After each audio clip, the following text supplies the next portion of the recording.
Welcome to World Business from here at the Olympic Stadium in Baku, where this week the world has come to Azerbaijan's capital for the 13th session of the World Urban Forum. That's the UN's premier global gathering on the future of cities and urban development. It's held every 2 years, and the event brings together political leaders, urban planners, investors, and architects from across the globe.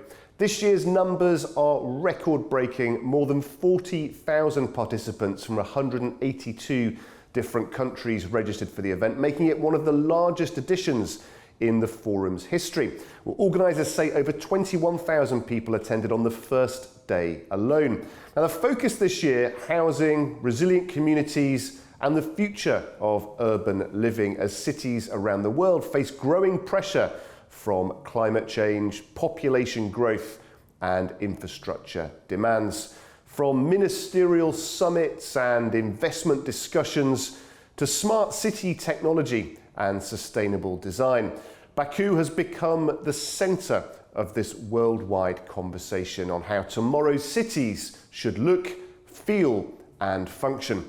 And at the heart of this is connectivity. Well, experts from a whole range of urban planning departments and AI-led tech startups have been sharing ideas on how to help people connect with each other in smarter, faster, and safer ways. Well, one international company with connectivity very much at its heart is Vectigo. The Dublin-based firm has attracted attention recently for being the brand that is bringing roads online.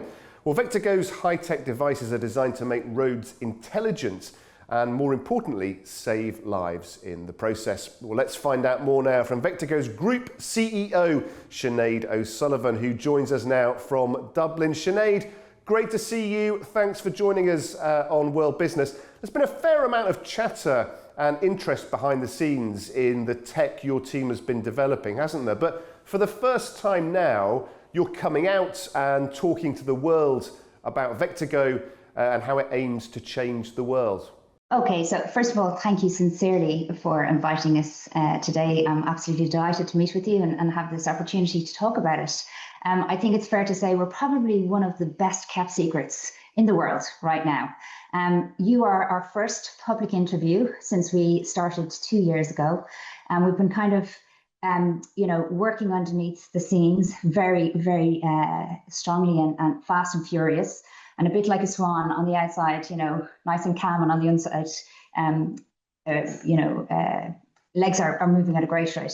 But Vectigo, what we are is we're an in-road data network, and we're delivering real-time traffic and environmental data with an integrated dynamic light solution, and I'll explain that to you.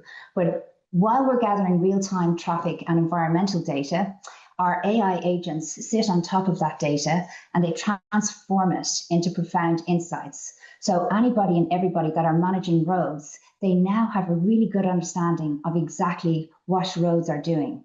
And our positioning has always been, we're bringing roads online, we're giving roads a voice.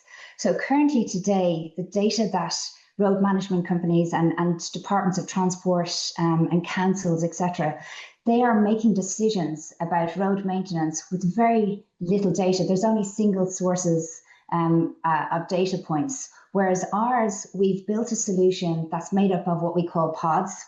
And I'm going to go through a pod. I can show you here one. This is it here. So these pods are the nodes of our network. And so the pods are installed basically every second line, every second skip in the industry is what we call it. So for every kilometre, there's 50 of these devices, and they're solar powered. They're built. It's siloxane polycarbonate. That's what they're made of. What that means is this has gone through all sorts of fantastic testing in the UK, and we can guarantee that this physical device will last longer than the road itself. So they're solar powered. And then from that solar power, that goes into batteries. And we've made this see-through, so everybody likes to see the internal workings of it.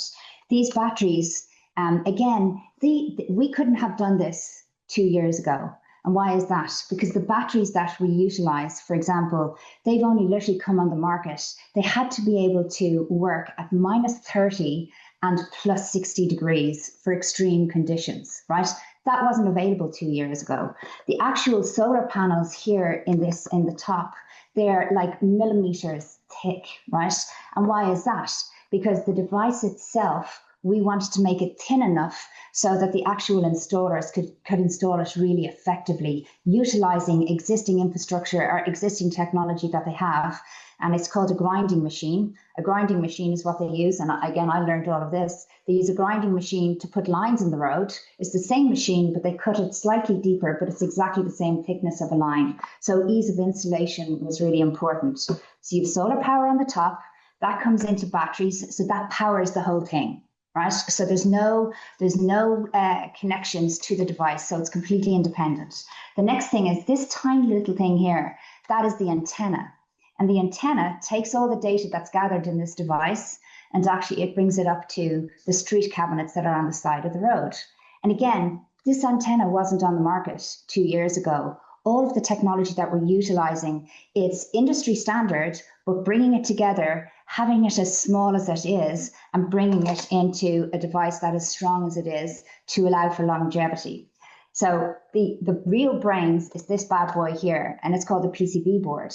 And on that PCB board, this is really, all of this combines in our patented technology.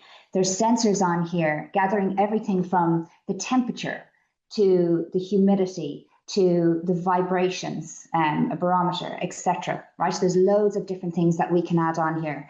And the beauty is that when we've got this in the ground, we can actually simply just remove the lid, change out the PCB board and put the lid back down. So the technology is future forward as well. So if somebody wants to add in additional sensors, we can do so very easily. So why is this important? And I said to you, dynamic lighting. And this is all about safety, because if you take a look at the illumination that's on roads today, when it gets adverse conditions, it's not effective. The beauty about this is that we've two sets of what they call RGB boards, right? So they're lights. We've designed them so that you can see them at over 900 meters away, nearly 1 kilometer away. That's number one. Number two, when it snows, the actual lighting comes through. It becomes like a prism of the snow. It actually comes through the snow itself. But also, if you've got severe flooding, you can see the lighting. And over and above that, where it's dynamic, is because we've got these pods physically embedded in the road. If the road is frozen, for example, we can flash red to warn drivers that the road is frozen. And I know you know Ireland, and I'm sure you know the UK pretty well. Black ice is a huge issue, and these have been designed to pick up black ice or issues that a driver might not be aware of. And as they're approaching that particular incident, we flash the lights to let the driver know that there's something ahead. I think the biggest thing that departments of transport love is the incident of, let's say, a car accident happens. We pick it up straight away. We notify the Department of Transport, but more importantly, for the first 500 meters or half a kilometer, we flash red to let drivers know there's an incident immediate ahead. But then for 5 kilometers, we can flash orange to let drivers know there's something ahead, get off at the next exit. So it's trying to improve congestion and contention on road networks as we know today. But everything from, we're collecting data on the number of cars, the average speed of cars, the types of vehicles. Is it a car? Is it a truck? Is it a bus? Is it a pedestrian? Then we also have the temperature, the humidity. So there's quite a number of things that we're gathering there for the departments of transport, for them, as I say, to make informed decision making for road maintenance. Yeah, it's amazing, really, isn't it? Because now, hearing you describe it, it is kind of obvious. I mean, why wouldn't you want to collect data from within the physical road itself? I mean, what does it take for your team to actually get these devices into the world's roads? So just to be very clear, we're obviously in startup mode. So in order for us to put these devices in the road, there's a huge amount of certification that's needed, right? Different locations might be a little bit more lenient on certifications, but we've actually gone for the gold standard. So we have there's over 14 different certifications you need, particularly within Europe and the UK, for example. And we've gone through the pain, and it is pain. It was my first time actually developing a product itself, and the whole process of design and prototyping and failing and prototyping again. It has been fantastic. But what I think was key to our success is we got all the industry experts in. So we didn't design this in isolation. We knew there was a problem. We knew that, and this is a global issue. Accidents are on the increase everywhere. And in particular, if you take a look at, as electronic vehicles are coming more and more on the road, they're heavier vehicles. When they're in an accident, it's a bigger accident. Deaths on road are increasing. So when we go to DOTs, it's always an open door to speak to them. But I think one of the most important things from our perspective was, number one, we get all of our certifications, which we've successfully done so, thankfully, finally. And the second thing is we actually put our first Vectigo installation in Colorado DOT with our partner RoadSafe, and they're the largest partner in the US. They actually do all the line markings on the road today in all states, bar a few. So by doing the first installation in Colorado DOT, in association with Colorado DOT, what we had to do was we had to actually bring the pods through the winter months. So we installed it in November 2025, and by God, there's extreme temperatures. So you have, you go from, in the same day, -18 up to +12, and it's actually quite shocking, the level of shift. But it's been fantastic because we've been snowed on, we've been frozen, it's been sunshine, and thankfully everything has worked very successfully. So now we're gearing up to actually scaling out into highways in September 2026, like in a couple of months' time. So it's all hands on deck as we speak right now. So we have negotiations with regards to, we've a pilot scheduled for here in Ireland in County Meath. And then we also have the UK. There's a number of different councils. We have our partner selected in the UK. It's a group called WJ Group. And again, they have 80% market share. They are industry. The knowledge that those teams have is incredible. And again, doing all the testing and the running of the installation, and if we had the right shape on the pod, making sure the epoxy of keeping it in place.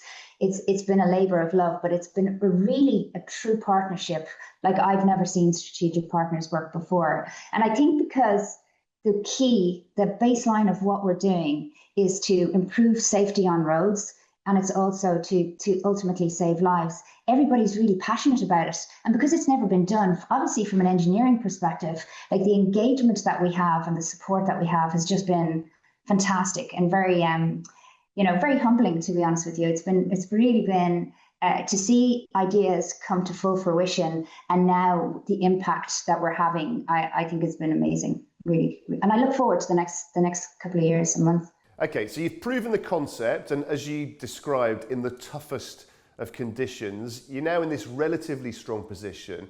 But tell us about the journey that you and the team have been on to get to this point. So I have a co-founder. His name is Brendan Lundy, and Brendan is US based, and we worked with each other, believe it or not, over 20 years ago in the telecoms space. And one day, I continued to work within telecoms and the whole data and data management space. That has been a big part of my track record to date. And he called me up and he's like, I have an opportunity I'd like to talk to you about. And Brendan's one of those people you never say no to, right? And he's always been fascinating. So he flew to Ireland and he told me about the idea of the whole element of smart devices in the road and taking a look at if we could make them even smarter, because he had spoken to a number of different companies with a view to buying potentially, illumination devices, smart illumination devices. His definition of smart was very different to theirs. Theirs was like it switches on and switches off in the evening and in the morning, and they are effective, and they have reduced traffic accidents by up to 70%. But taking it further, he was like, what if we put a comms device in? And the people that he spoke to, the companies that he spoke to, they were like, oh, there's no room. And he's like, well, why don't you change the shape? They were like, oh, we can't change the shape because it has to fit into existing tracks that have been left behind with other devices.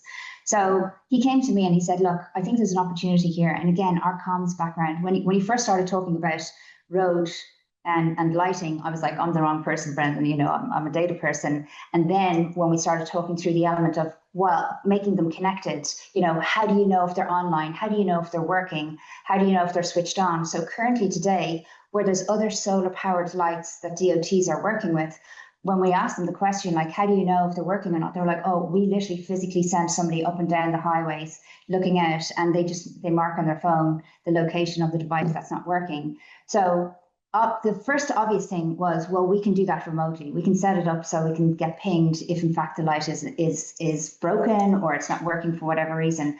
But then as we started taking a look at it and started taking a deep dive, and the first thing I did was take a look at the whole patent area and who's doing what in this space.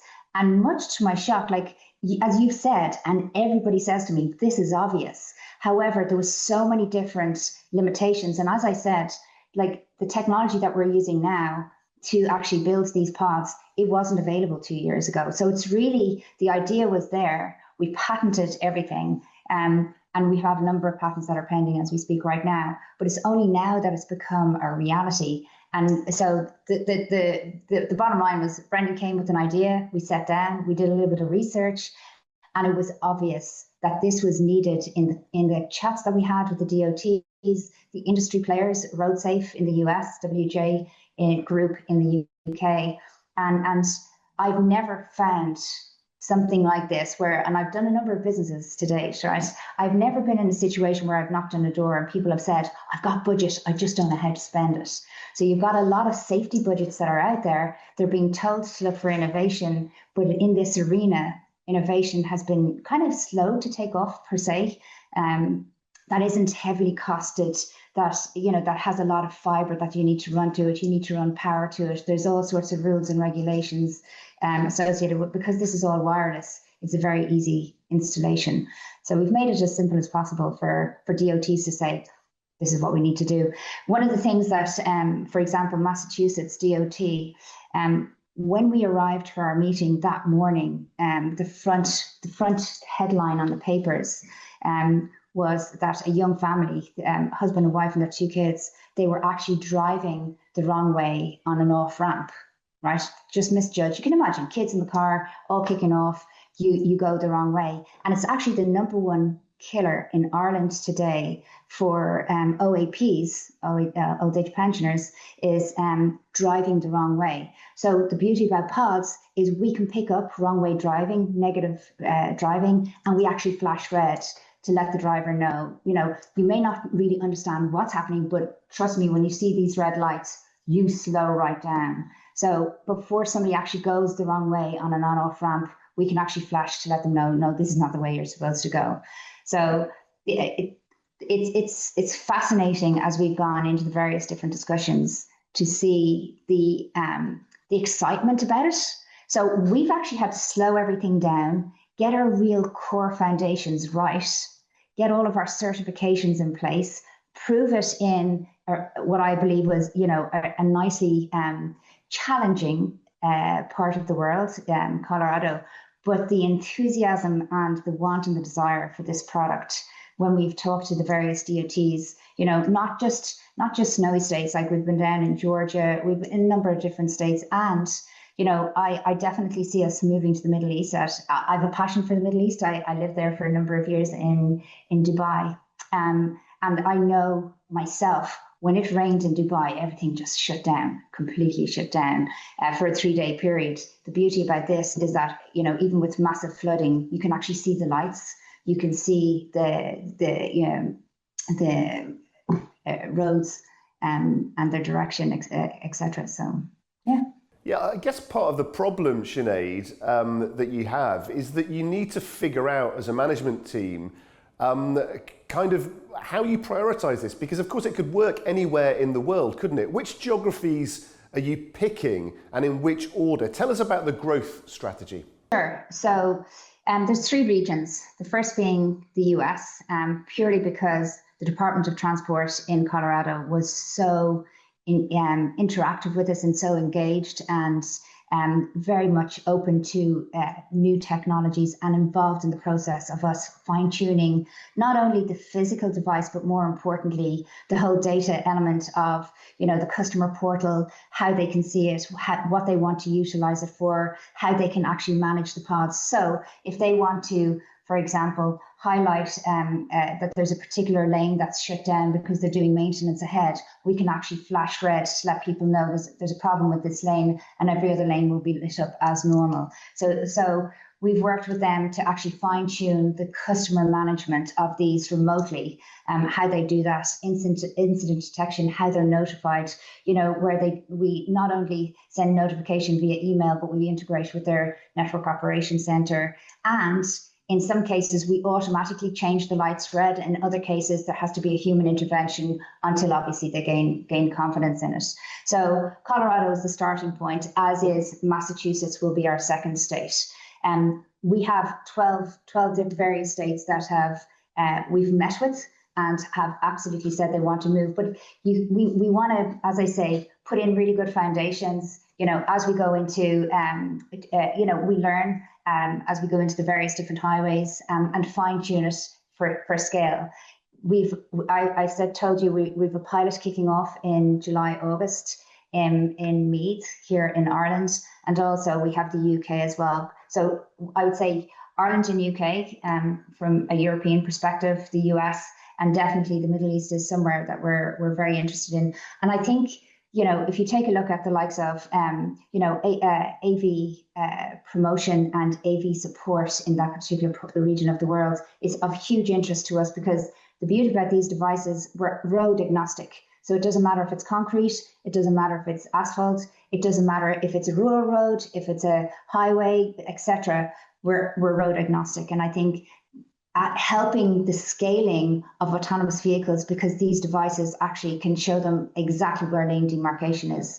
The Middle East is of huge interest. But like anything, you need to cut your cloth in accordance with your measure, right? So at the moment, we've our first VC finalizing investment as we speak right now, and we'll go for Series A in Q1 of next year, subject to signing commercial contracts and more commercial contracts, I should say. So yeah, it's a very exciting time. Yeah, indeed. Very exciting times indeed. Sinead O'Sullivan, CEO of Vectigo Group, thank you so much for joining us on World Business. Well, that is all we have time for this week. Do join us again next week for more World Business.